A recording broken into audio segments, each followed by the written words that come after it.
first panel discussion, Global Economic Outlook, Opportunities and Challenges will be the title. Well, 2022 is marked by rapid e-opening of economies, a changed marketplace, deeper nationals across the globe, as well as there is the conflict in Ukraine and trade tensions between global economic giants. Well, what are the driving forces of the global and regional economy, and how do we prepare for them? It gives me great pleasure to introduce our moderator who will be joining us on stage very soon, along with our distinguished panelists, Dato Dr. Beng, Executive Director of the Penang Institute, who has received his PhD in Sinology from the Stockholm University in Sweden. Before returning to the region, he has worked with Ericsson Electronics in Sweden for 20 years. During his heyday of the company's mobile phone era, we all remember the Ericsson mobile phone? He writes regular opinion pieces for regional and global mass media on Malaysian matters and regional matters as well. Several biographies on important political personalities of Malaysia and Singapore, has won awards for his work. He's also the visiting associate professor at the City of Hong Kong and the National University of Singapore's department. He's the founder editor of Penang Monthly and issues Penang Institute and IC's Perspective, and also a senior editor for Trends in Southeast Asia for ICs as well. He will be our moderator for this first panel discussion, and it gives me great pleasure to invite our distinguished stellar panelists to join us on stage to take their seats. Starting firstly with Yang Ahmad Berhormat, Tuan Chow Yeow, our Chief Minister of Penang. Professor Quah, Dean of Lee Ka-shing Professor in Economics at the Lee Kuan Yew School of Public Policy from the National University of Singapore. Dr. Nungsari Ahmad Radhi, Economist, board member of trustees from Yayasan Rahimah binti Yusof. And once again, moderating this panel discussion, Dato Dr. Beng, Executive Director of Penang Institute. So as our distinguished panelists take their seats, once again, on behalf of our moderator, he wants to keep this very interactive. So please, use the QR code and do once again ask all the burning questions that you may have. With that being said, could you please join me in giving our panel a big warm welcome, please? Thank you very much. And on that note, I hand the proceedings over to Dato Dr. Okay. Please. Thank you, sir. Good morning. Good morning, ladies and gentlemen. Welcome to the new normal. And I think that's what we're going to define and discuss throughout today, I think. And luckily, we're having, well, tremendous experts throughout the whole day for all the panels, including the keynote, and especially our first panel. This is a very high-powered panel, as you can see. Well, what is the new normal? Well, the way I see it, it's turned out to be much, much more different than what we had imagined back in 2019, despite all the predictions that many of us had tried to do concerning what COVID was going to do to us. We did not count on the Ukraine war. We did not count on the tension between China and the West getting as bad as it has gotten. And also, I think we might have predicted the fact that there would be a lot of introvertedness among governments, because it was their responsibility, of course, to put into place a lot of measures to protect their own society and so on and so forth. But the end result of that is that I think nationalism has grown greatly in most countries in the world, including Malaysia. I think not as much in Malaysia, I think, but in many other countries it has increased. And also, this, I suppose we could have predicted, curiosity about the exotic has also dropped throughout the world, and that, of course, affects tourism. People now tend to travel more regionally instead of globally. That might be a temporary effect of COVID and the last 3 years. Hopefully so, because Penang depends so much on tourism, like so many other countries in the region. So globalization is in danger of splitting into different global segments, which seems to contradict the idea of globalization itself. And the goal of achieving a peaceful and stable multipolar world is turning out to be more difficult than we could have hoped for 2-3 years ago. But as I said, luckily we have great expertise today to talk about all these issues. So let me start by introducing our speakers here on stage. I will start with the Chief Minister, who's already given his speech on the situation. Now, the Right Honourable Mr. Chow Yeow is Penang's 5th Chief Minister, having assumed the state's top leadership role in May 2018. A journalist before becoming the political secretary to DAP's then Secretary General, he won the Pangkalan Kota state seat in 1990, already in 1990, before becoming a 3-term member of parliament for Tanjung. The 2008 elections, which ushered in Penang's new DAP-led administration, saw him winning the Padang Kota state seat and his appointment as a state executive councillor. He continued to serve in both roles following the 2013 elections. Now, in the 2018 elections, YB Chow successfully defended his state seat and won the Tanjung parliamentary seat as well.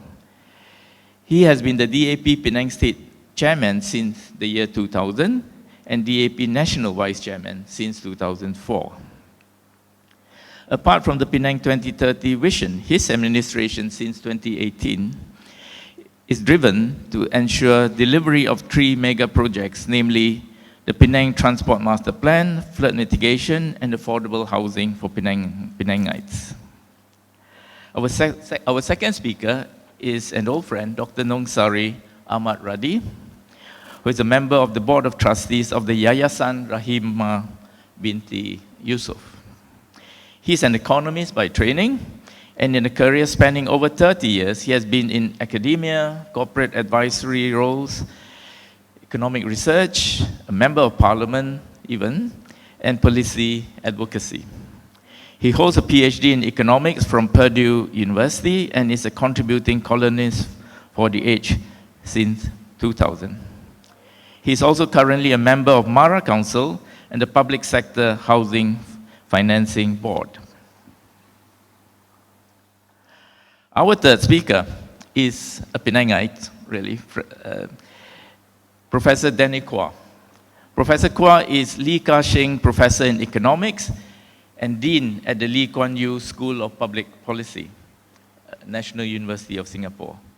His research on inequality and income mobility characterizes the range of experiences across economies to suggest that a single narrative on inequality is unlikely to be correct or helpful. His work on world order takes an economic approach to international systems, studying the supply and demand of world order, what international system do the world's superpowers wish to provide, what world order does the global community need? Questions like that. Professor Quah is a commissioner on the Spence-Stiglitz Commission on Global Economic Transformation and on LSE, London School of Economics, Global Economic Governance Commission.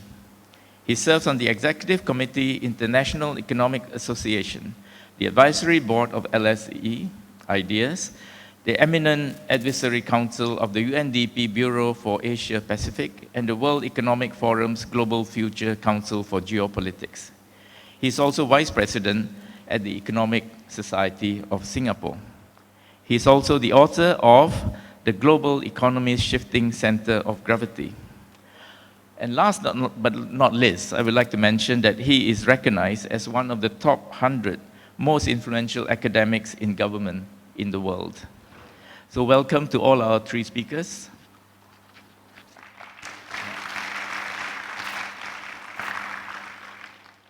Given the fact that our focus for today is on the local, on Penang, let me steer our discussion on the complex situation in the world today by going from the local to the global.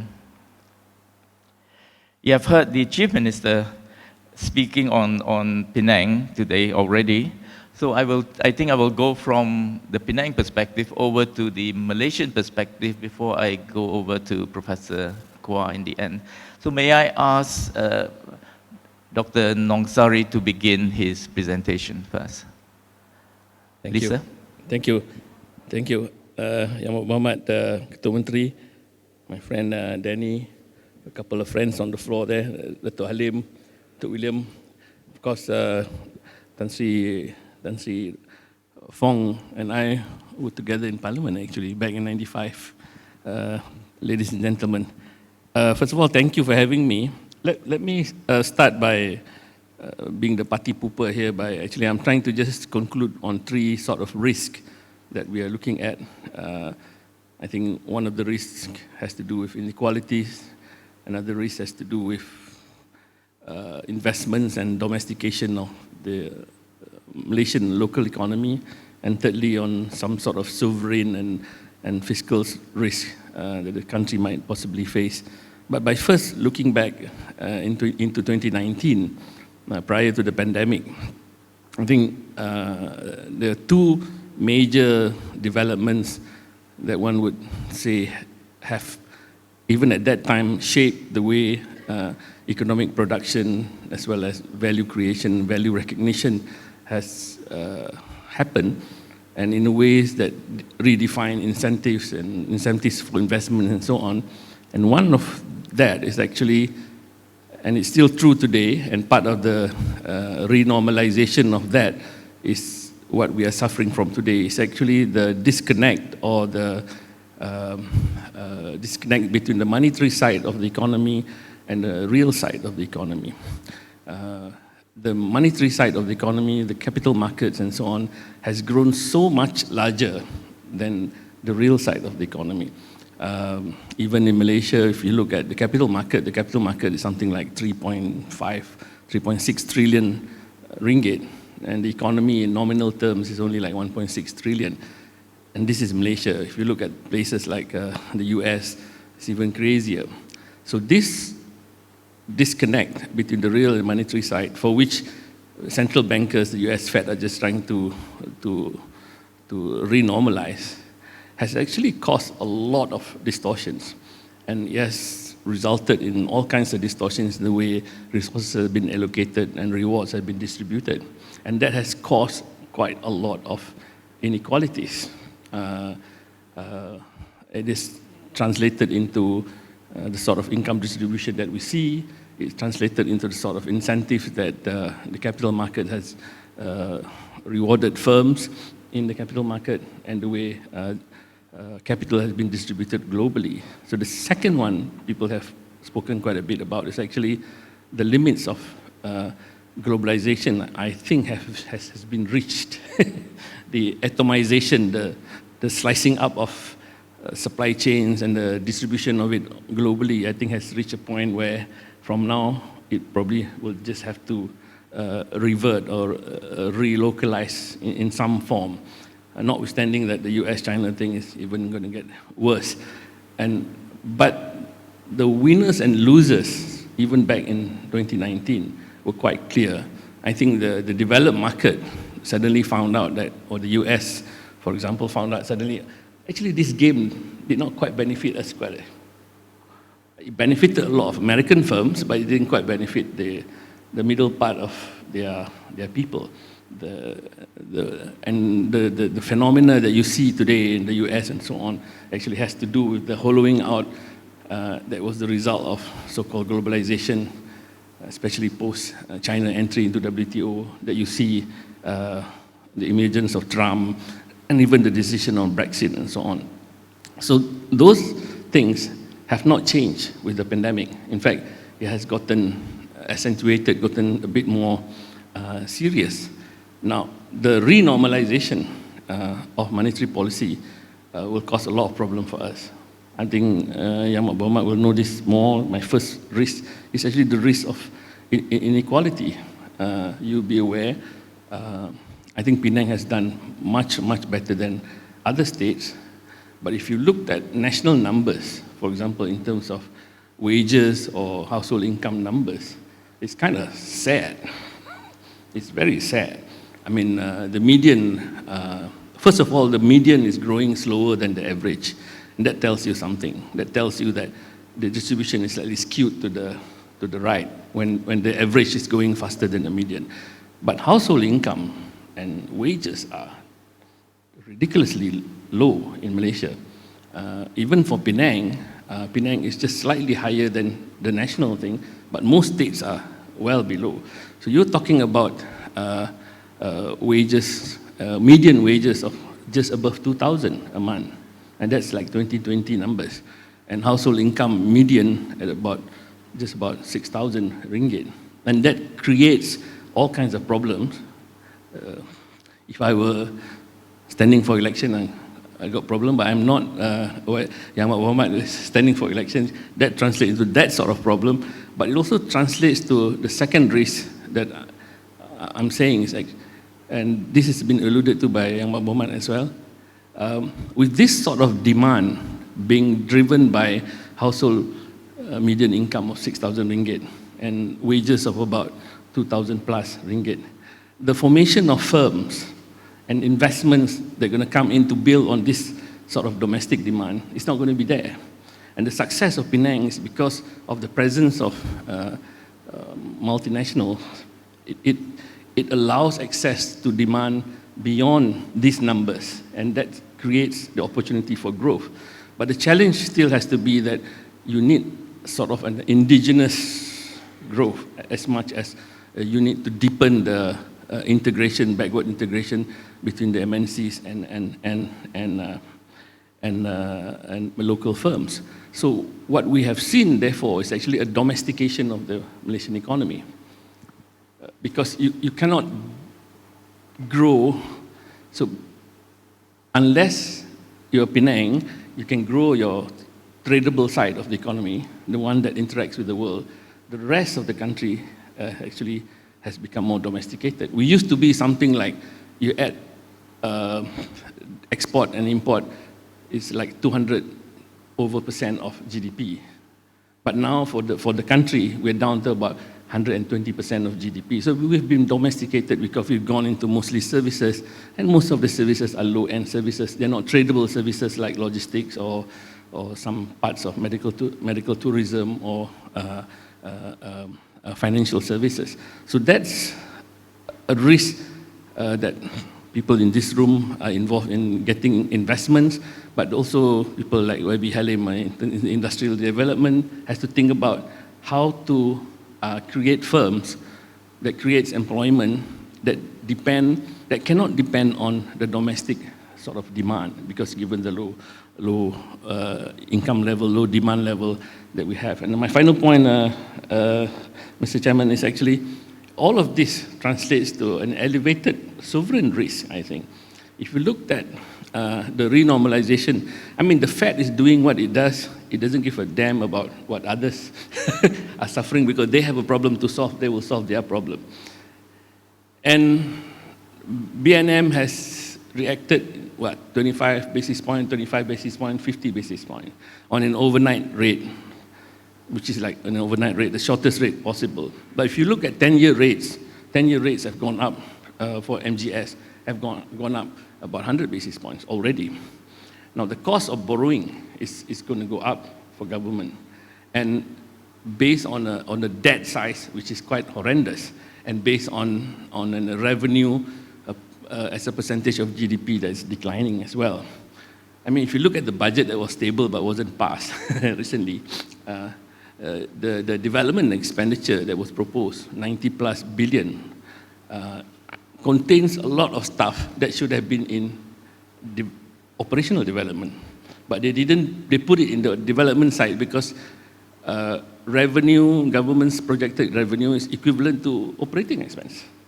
And the government cannot borrow to fund OPEX. So they plonk quite a bit of it, Tan Sri Fong would know, they plonk quite a bit into DE, because DE, they can borrow. And I think we're coming to a point where revenue is just sufficient to cover OE, and yes, you can borrow on the DE side, but your borrowings are already over 1 trillion ringgit if you count everything. And the cost of borrowing has gone up because of the Fed renormalization of their monetary policy, and whether or not BNM can broaden the spread between US Treasuries and MGS, I'm not so sure. So, be a party pooper. I'll stop there. Okay, thank you. That was a resume for economists, I think.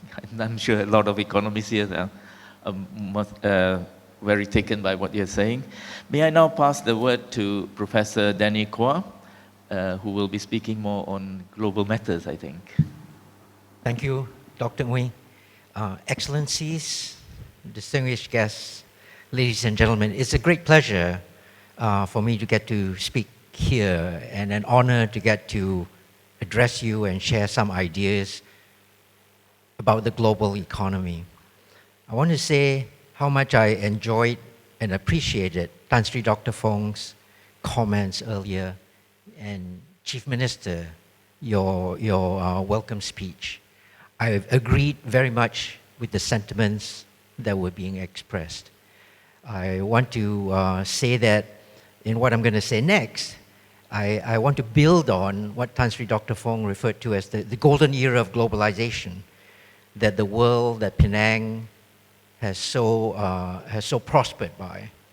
And I want to remark how I appreciate how great it is to hear the report card for Penang, the state that I was born in, from Yang Ahmad Berhormat, Chief Minister, and the plans that you've described going forwards for development, your master plan, all that sounds so impressive and promising. So I'm in complete agreement on all of these. I want to, if I may, perhaps try and add value by perhaps revisiting some of the assumptions that we might make about the global economy going forwards. And here, perhaps I'm a little bit less optimistic. Here, perhaps I'm a little bit more pessimistic. I want to pick up on Chief Minister's comment about global headwinds and maybe expand on those global headwinds a bit. So I want to talk about three things in particular that I feel will represent the great risks and the global headwinds going forwards. The pessimism that I want to share with you is that I don't see clear, quick resolution on these global headwinds. It seems to me that the world is going to have to deal with these challenges for quite a while. However, in the midst of these three great challenges that I want to describe, these three great headwinds, I want to also suggest that there is space. If we're careful, if we're resourceful, if we're resolute, if we're entrepreneurial, and we deploy our human and capital and talent appropriately, there is space for Penang, for Malaysia, other parts of Southeast Asia to prosper. So it's not all doom and gloom, but it's going to be a challenge. So what do I mean by these three great challenges? Let me think of them as follows. The first of these is a set of economic hypotheses. I'm in complete agreement with how the age of globalization that we have just come through was glorious. It was wonderful. In the main, it brought prosperity to the whole world. But I want to suggest that that age is dying. That age will no longer be with us. And the new era that we're going to go through, that's just now being born, will be much more tentative, much more cautious. And the reason I say this stems from four things. The first of these is that deglobalization is well set in already.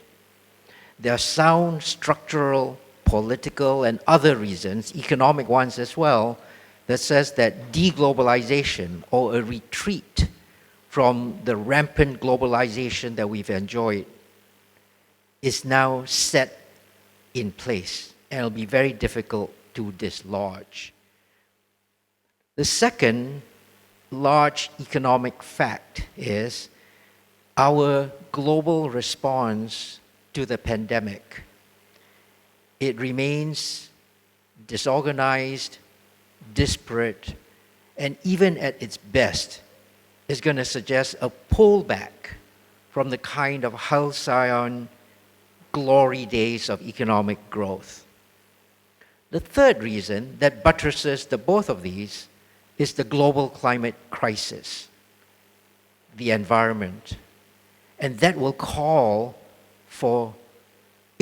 urgently for changes in our economic lifestyle, changes in our economic way of production, and energy transition that we are not yet ready for. Development growth remains energy intensive, and energy intensive in a hydrocarbons wasteful way. We are not yet ready for the new era that energy transition will bring to us. The fourth reason to be worried for the economy is that the world sees a dangerous centralization and concentration of key traction points in the production process in the global economy. By this, I don't mean the global supply chain. That we'll have to deal with in other ways. I mean just very basic economic ideas. And here, the prime suspect for such concentration is semiconductors, computer chips. It's wonderful to see that earlier video that was being displayed, how Penang is actually the source of perhaps 5% of all the world's semiconductor chips. That's a wonderful fact that Penang should be very proud of. But at the very highest levels, the very advanced levels of semiconductor manufacturing, at the 3 nanometer level or faster, pretty much only 3 companies in the world make semiconductors at that level. 3 countries, 3 geographies are responsible for almost all of the semiconductor production at that very highest level.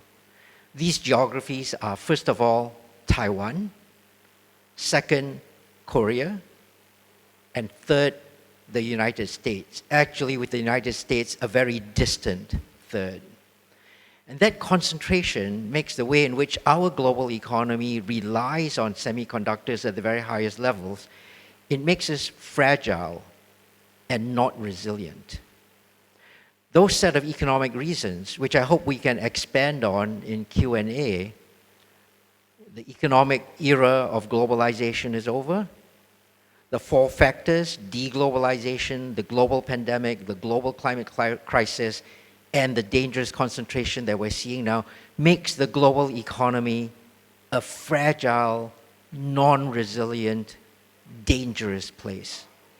And until we sort this out, we're not going to see a kind of return to the glorious economic prosperity that we enjoyed. Penang is going to play a critical role in this if its semiconductor operations can be ramped up. But I suspect that for now, even if 90% of the world's entire semiconductor manufacturing is just in Asia alone, that concentration in Taiwan will continue to make it difficult for the rest of the world. Geopolitics is the second large factor that's going to be an obstacle that's going to be part of the global headwinds going forwards.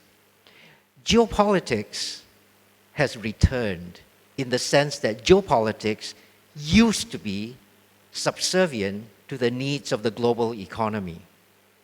Geopolitics, relations between nations, followed what sensible, efficient economic relations suggested. But that's completely changed. Geopolitics now is characterized by an era of what I want to describe to you as two zeros. The first zero is the return of zero-sum thinking in the world. That what I win comes from only what you lose. America feels that it will only get ahead if it contains China. Once the world is forced into that zero-sum thinking, that what one side gains comes from what the other side loses, we are stuck in a situation of no compromise, no way forwards. What we will see is great power competition intensify. That intensification of great power competition leaves the rest of us, the smaller nations in the world, whether it's Malaysia, Singapore, Switzerland, the United Kingdom, having to navigate a landscape that is fractured. And it's fractured in a way that sees no compromise unless we're able to get the great powers of the world to retreat from zero-sum competition. The second zero that makes the world a geopolitical minefield is the perspective that the world is now 0-1. It's black or white. You are either on my side or you're on the other side. If you're not for me, you are against me. And that zero-sum way of thinking, coupled with this 0-1 challenge, 0-1 perspective on the world, makes the world a landscape where there's very little compromise. It is the opposite of a world of globalization, of trade, and global supply chains. Geopolitics has become completely separate from the imperatives of the global economy. That makes the world a dangerous place. Now, my third fact that I wanted to bring to you is something called techno-nationalism. We're all agreed technology is what drives prosperity in all our societies, all our economies. However, technology has now become weaponized. In a fractured geopolitical landscape of zero-sum competition and 0-1 perspectives, who controls frontier technologies is now the winner. And those who seek to control frontier technologies also seek to deprive the rest of the world from these frontier technologies. Techno-nationalism has weaponized production and technology, and it makes the world an even more dangerous zero-sum place. Where does that leave this triple set of dangers? Where does that leave people like us? We can look at US-China competition as the domain of great power rivalry, of zero-sum competition. Either you're being on one side or on the other. But the fact of the matter is, 80% of the world, people like you and me, we live in neither China nor the United States. If America really believed what it said, what it continues to say about keeping the world safe for democracy, it is us, the 80% majority of the world, that America needs to listen to in how it engages in technology, how it engages in foreign policy, how it engages with China. If China truly seeks to carry out its program of a community of common destiny, where we are looking for win-win outcomes, it is the 80% of the world, we, the rest of the world, that China needs to come to grips with. But right now, we don't have that. We have instead a view of the United States representing the status quo, defending what it calls the rules-based liberal order, and casting China as the revisionist power seeking to undermine that international rules-based system, seeking to remake the world in its authoritarian image. So I think we've gotten to a point in the evolution of the global economy and the geopolitical landscape that is fraught with danger and risk. And unless we figure this out, unless we all get stuck in and work with other like-minded peoples geopolitically to involve ourselves in a conversation, in a global conversation of the geopolitical stakes of resolving these geopolitical tensions, we will not get past techno-nationalism, we will not get past geopolitical rivalry, and we will not be able to unite the world against the global pandemic, against deglobalization, against the global climate crisis, and against the dangerous concentration that we see in the world today. So I fear I have rather dismal bad news, Dr. Ooi. But I'm very happy to engage in the Q&A to see how actually there are ways forwards. But let me leave it in that rather dismal statement. Thank you very much. Thank you, Professor. Well, you have now listened to three of the most important people attending the conference today. It's time for Q&A. I'll start with some questions, and then I think there are a lot of questions coming in online that can be put to our three speakers.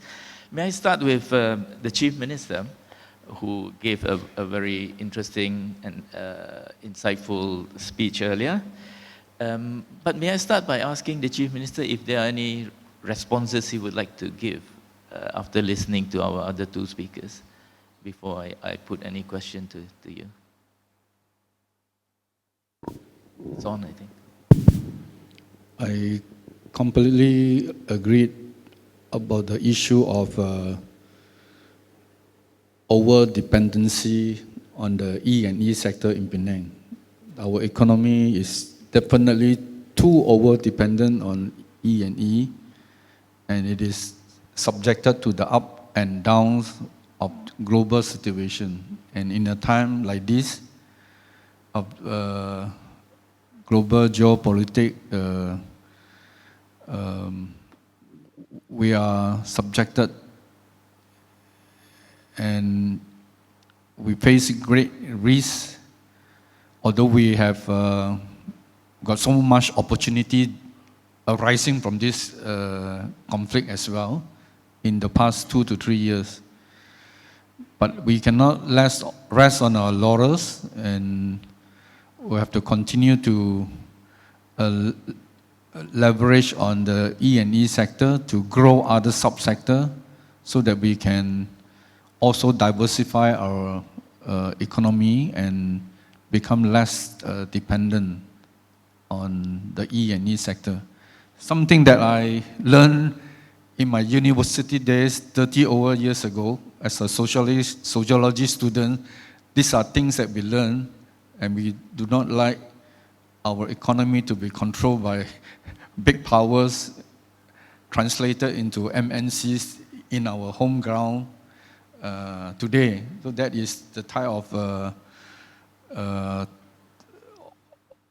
over-dependency that we are facing today. And the other great sector that we depend very much, the services and tourism sector, had also been greatly impacted as well by the pandemic.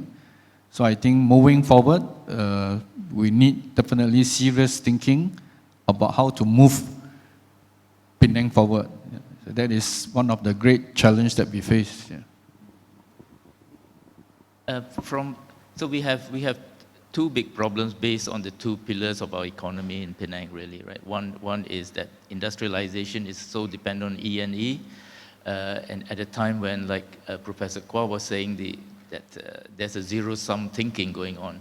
And so investments, a lot of it coming to Penang, much more than we can handle practically. We have to think of the geopolitical impulses pushing that as well. So from our angle, I suppose we have to strategize even in that context. That's sort of a good problem because there's a lot of money coming in. So it's more about handling all that all that investment going in the next few years. The worst problem is deals with tourism, isn't it? The fact that tourism the last 2 years is largely domestic, a little bit now regional, global, really not back yet. How, may I ask you, Chief Minister, how should Penang react to this? How can we, how can we shift from the old way of running tourism to whatever is coming? How do we strategize? I think the pandemic and the reopening of the borders give us an opportunity to relook at our tourism sector. And I think after the reopening in April, we are pleasantly surprised that without relying on international tourists, we seem to be doing relatively well. Some even commended they are doing even better than pre-pandemic. So that is the local tourism that we probably had neglected in the past, focusing very much on the international tourist arrival. So I think this is something to ponder. Of course, it may change when more countries open up, and it is an opportunity for local tourism player to breathe again after the 2 years lockdown. So I think that we have to raise our standard of services, especially food as well, not to overly rely to continue to rely on low budget type of travelers spending. We hope to get people to spend more by improving ourselves, our product, our services. Yeah, I see. So the situation with tourism isn't as bad as one might think, really, right? Yeah, I would it has agree. improved tremendously. I think surprisingly, it recovered very fast in just a matter of few months. Yeah. Chief Minister, your party and your coalition has been in power now 3 terms, and a lot has been done in economic areas as well.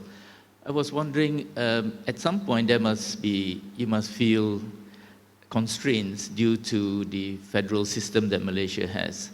Are there any plans to try to improve the state relations with the federal government so that we can, pull in the same direction more than ever before? After 3 terms, that you must have reached a limit where federal constraints can be a problem. I think we have not give up trying to get the federal to understand the role and contributions of Penang, which is, the figures speak for itself. And if you take away some of these figures from Penang, that means taking the figure out from the national statistic as well. So I think in my time, maybe also similarly in the time of my predecessor, we always want to get federal to understand this fact. And being part of the Northern Corridor, it is pertinent to look at the whole corridor as a whole and not to single out Penang. And I think it is very obvious if you look at the meeting at the NCIA, focus were given to the other 3 states on the very simple reason that Penang has it already. Sudah cukup. Penang has done so well, you don't need federal attention that much. So, but we want to grow further. As we grow, I think the spillover effect can be felt in our neighboring states. Evidence today, I think Kulim, Northern Perak grow together with us. They are also part of the supply chain, the ecosystem as a whole. So we cannot segmentize Penang out of this regional map of economic development. And there are many pressing, outstanding issues as well that we'll have to continue to resolve. One instance that we discussed yesterday in the Exco is the very favorable conclusion from the Water Ministry study about an alternative raw water source for Penang from the Perak River. The study confirmed earlier study made that there are sufficient raw water supply for the whole of northern Perak and the downstream if Penang is to abstract water diverted from Sungai Perak to Penang. So that is something that we want to continue to address and to engage with the federal ministry and the Perak state government. This study is done by them, not by us, although an earlier study 10 years ago by us confirmed that fact. And Perak also did their study in 2016, and now with the ministry doing their own study, we should move forward as a nation, as a country, and not as a state respectively. A state that is not governed by the national coalition government. Thank you, CM. I have one last question for you before I move on. In 2018, late 2018, you launched the Penang 2030 vision. And then I think throughout 2019, a lot of work was put into socializing that vision in Penang, in the civil service and so on. And then COVID came. I wonder, have you had to re-strategize your vision formulated a year before COVID actually hit? Have there been problems, or is it, do you continue with that vision as formulated in 2018?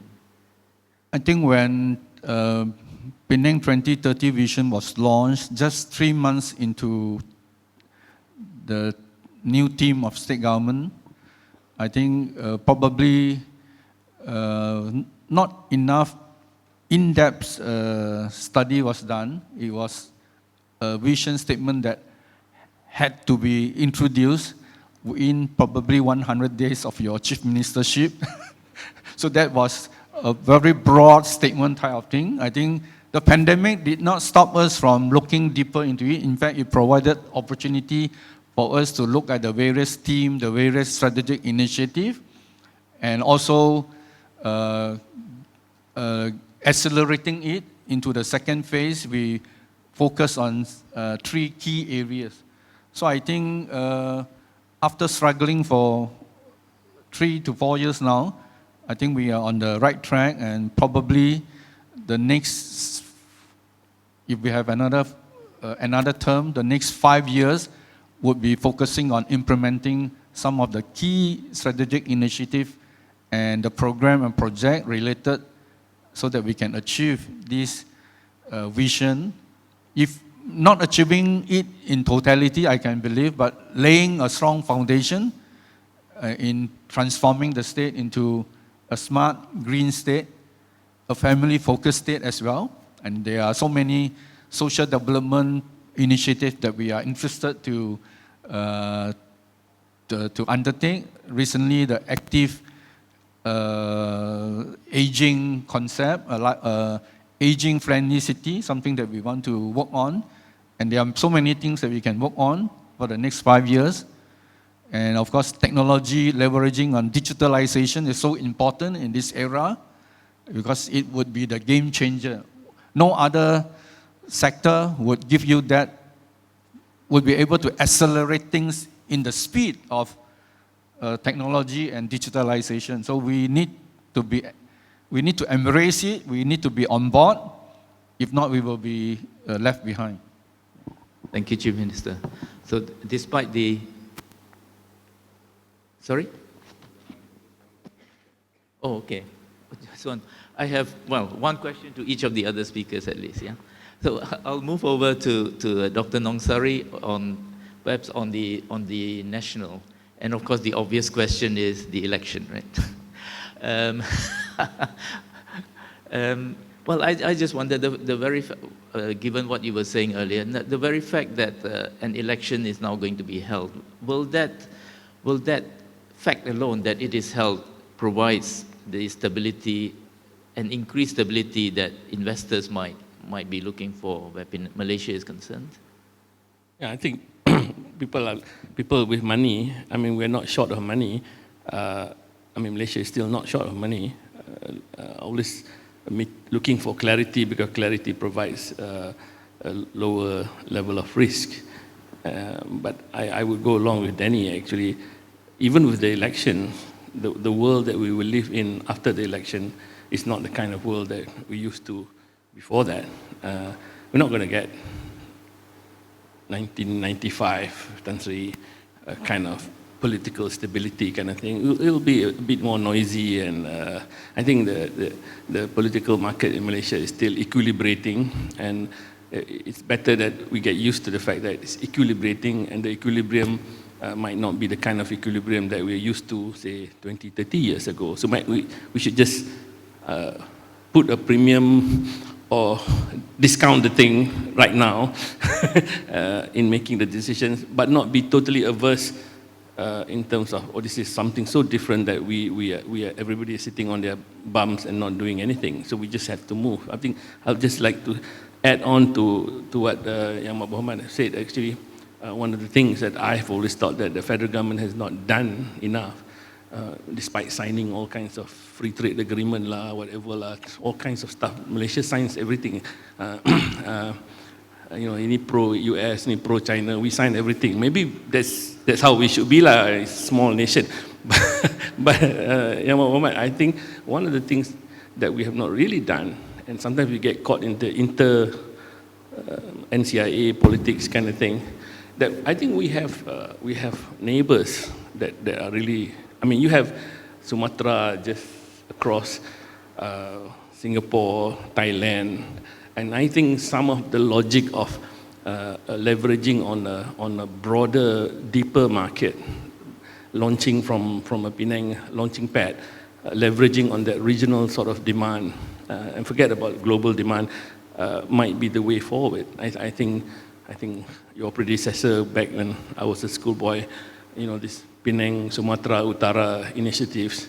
In fact, the whole medical tourism, Yang Muhammad, is actually Medan, a lot of it are Medan driven, and we have not done enough within the neighborhood from a business point of view to give opportunities for investors and firms to perhaps operate at a scale that makes sense from a cost point of view and address demand at the right size.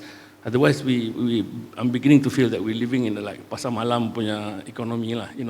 Margins are very small, people selling undifferentiated goods, and depending on purchasing power of a certain level. But the social safety net issue itu yang Muhammad punya problem. Thank you. Okay, one last question then, and I will put it to Professor Quah. Your point about the zero-sum thinking that has taken over the world really is well taken. It's a very good point, I think. In Malaysia and Penang, there's nothing much we can do about it except to live with it in a way. But perhaps it's a bit different where China is concerned. I wonder, my question to you then is, the technological sanctions on China carried out by the US, can that really stunt China's modernization drive? Okay. Thank you, Ki Beng, for that really spot-on question. The last time there was significant sanctions like this against China on technology, it didn't quite work out the way people thought it would. The last time this happened was in the early 2010s. China was imminently announcing that it had built the world's fastest supercomputer. America found this announcement very awkward, because of course America had to be number one on everything. And what emerged was that China was building the world's fastest supercomputer based on chips from Intel, an American company. So Barack Obama told Intel they could no longer sell these chips to China. 3 years after that, China announced again that it had built the world's fastest supercomputer, building on what it had done 3 years before, because what it had done was it said, okay, you've sanctioned me, I cannot buy these chips, I will build my own. And they did. Now, of course, doing that kind of thing is getting harder and harder because things have become much more complicated. But I wonder if I might think about folding back this possibility of sanctions against China working into the earlier discussion about what space there is for us here. Because I think even in a zero-sum game, even if it's no possibility for compromise, we should think of that as a constraint on the great powers. It's not a constraint on the rest of us. And of course, that flies in the face of traditional thinking. Traditional thinking is that summarized by writers such as the Greek historian Thucydides. Everybody knows about the Thucydides trap. But among other things, Thucydides said was, the great powers do what they will, the rest of us suffer what we must. So that jives, Beng, with your statement about how if US, China are going at it hammer and tongs, there's little the rest of us can do. But I want to suggest that there is something we can do. Taiwan is where we all look for semiconductor superiority. That's where it's all coming out of. But what we should be doing, the rest of us, is think about how we can build our own centers of excellence in semiconductor manufacturing. It seems to me that Penang, with its 5% foothold already, has a lot of upside potential. You know, as the two of you were talking about how E&E is a success for Penang, how so much money is flowing in, actually what I was thinking of was that when I grew up in Dato Kramat, and I went to school in Penang Free School, and what I wanted to do then, more than anything else, was to work in the E&E industry in Penang. I trained as an electrical engineer. And if I hadn't been seduced away by economics, I would be an electrical engineer today. And if I had known that, I'd be sitting here hearing you talk about how there's so much money flowing into that industry now, and getting to see all the captains of industry here, I would say I should have kept on in electrical engineering. But the point is, this is an opportunity because as the US and China go at it, Taiwan is caught in the crosshairs.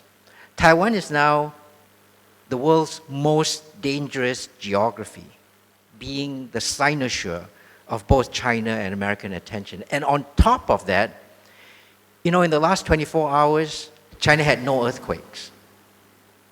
But in the last 7 days, it had 2. In the last 30 days, it had 10. In the last 365 days, it had 202. There's an earthquake in Taiwan every other day. That is not the place I would put the world's semiconductor fabrication plants that are the core of the world's global economy. I would put it in Penang. Let's make Penang take up a more significant position in that place, even in a world of zero-sum competition. Thank you. Thank you. Thank you. I think I better hand over the floor to the MC now. Thank you, Dr. Are Dato. there questions from the floor? We can take one question from the floor. We also have got overwhelming top-rated questions that just came in. I'm scanning across the room. If there's any questions that you have, please raise your hands, get our attention. But I do have, once again, Doctor, a question that was highly rated that we'd like to share with you. And we'll leave it to you once again and how you'd like to disseminate who answers this. With the rise in inflation, decrease in earning power, and loss of employment, what would you recommend for industry to bounce back? We have that listed on the thing. So leave it to your good graces and who you'd like to once again have this address. I think I should put that first to the Chief Minister, a quick reply to that question. Rise in inflation, decrease in earning power, loss of employment, what should industries do? Professor Quah said that he's a little bit pessimistic about things, but this is definitely a very pessimistic statement or question.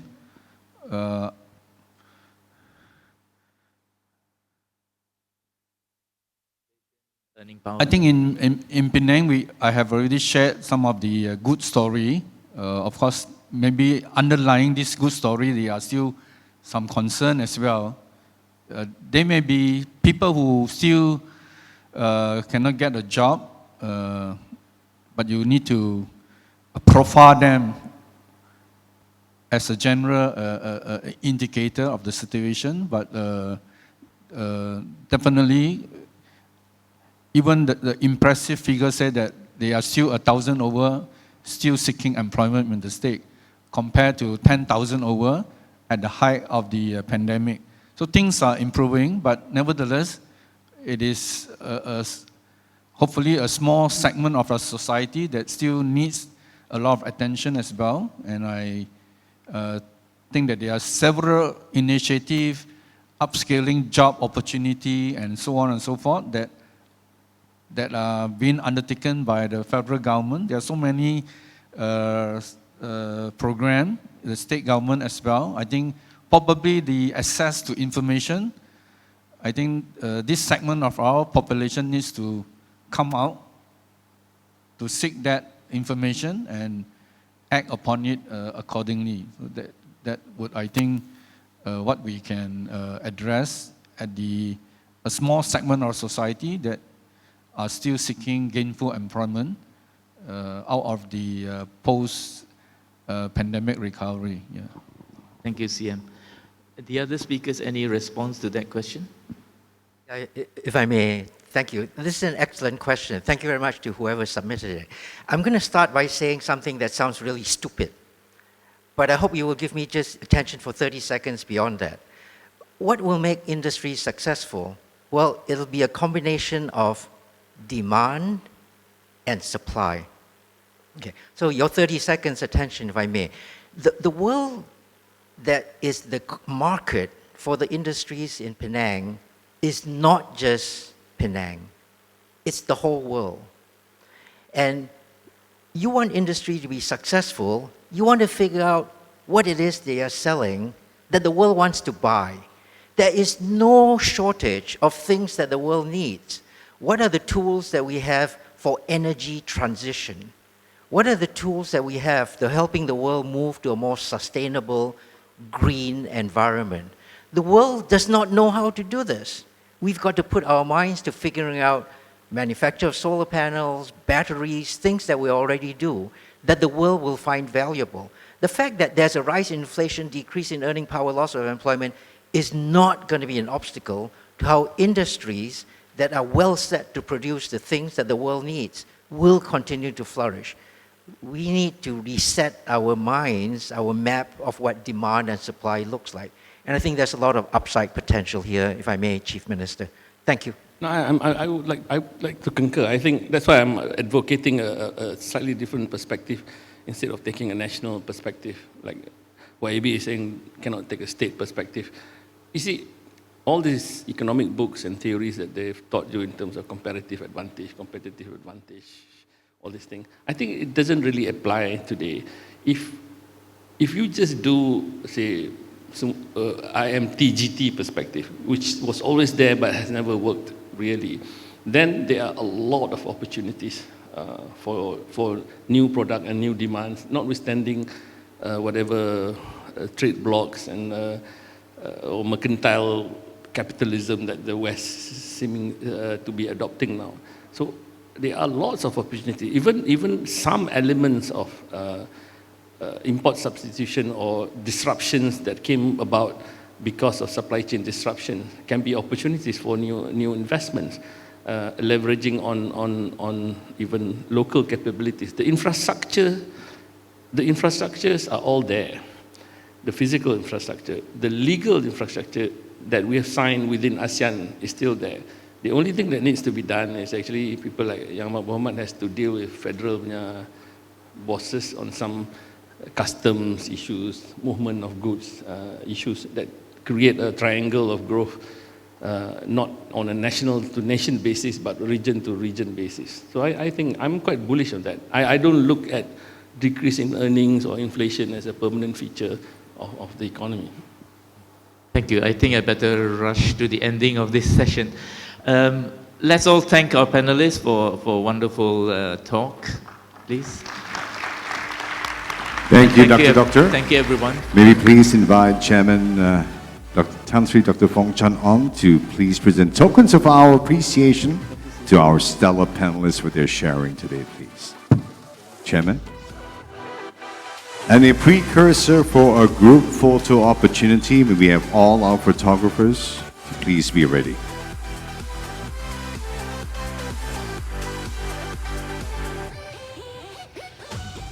Tuan Chow and our distinguished guests to please pose for a photo opportunity. We do have once again media representatives, a lot of photographers here today, but join me in giving them another big round of applause please for their very, very fruitful sharing.